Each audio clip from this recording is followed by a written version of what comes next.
Assalamu alaikum wa rahmatullahi ta'ala wa barakatuhu. ‘Yan uwa na wannan gida ina mana barka da wannan lokaci da fatan an wuni lafiya.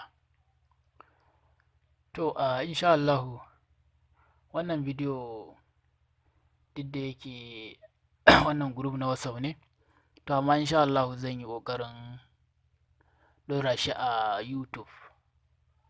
To na ɗora shi wanda dai bai gane ba zai iya mun magana ta private ko ta group ɗin insha Allahu zan mai ƙarin bayani. Wannan hukunci ne akan sata. Idan an yi ma sata ka gane shin wai wannan ɓarawon daga gida yake ko kuma daga waje insha Allahu. To yadda za ka yi kafin dai mu shiga cikin shirin muna jaddada muku subscribing da liking da kuma comment da salatin manzo sallallahu alaihi wa sallam. Kar ku manta in kun danna subscribing za ku ga ƙararrawa sai ku taɓa, hakan zai sa muna ɗaurawa insha Allahu za har gurinku har wajenku za ku gan shi.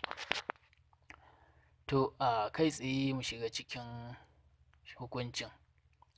Idan aka yi sata sai ake so a gane wai shin wannan ɓarawon ɗan gida ne ko ɗan waje, ɗan gida ne ya yi satan nan ko kuma ɗan waje.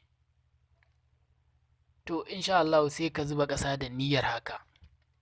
Idan ka duba fuskokin ƙasar gaba ɗaya ta rantse ta yi kyau ta zama sa'idiya, ka tambaye ta abin da ka zuba za ta gaya ma ko a'a komai ya yi daidai insha Allahu.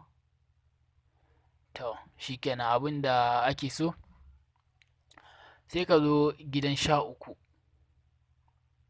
sai ka ɗau tauraron sai ka zo ka ɗauki na 11 ma sai ka haɗa su da na gidan 13 da na gidan 11 a ƙasar taka kenan, sai ka haɗa su kaga zai zama tauraro guda ɗaya.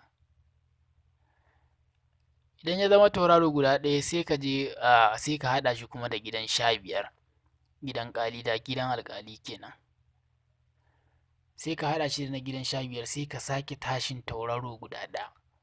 Ina fatan ana fahimta. Za ka ɗau tauraron gidan 13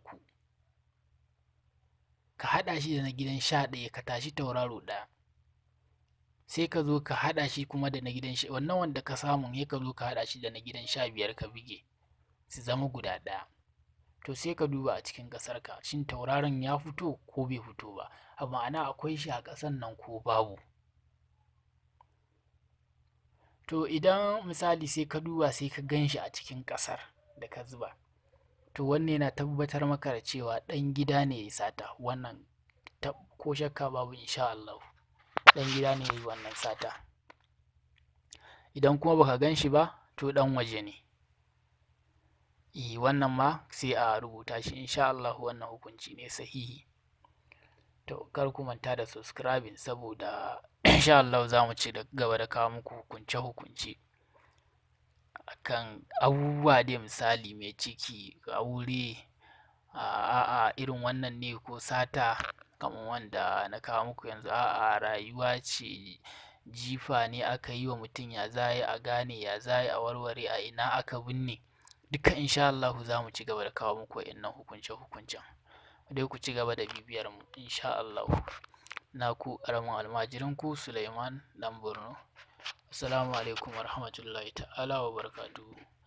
Lambar waya ita ce 081 09 98 8689. Assalamu alaikum.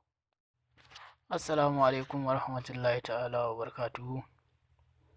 ‘Yan uwa na wannan gida ina mana barka da wannan lokaci da fatan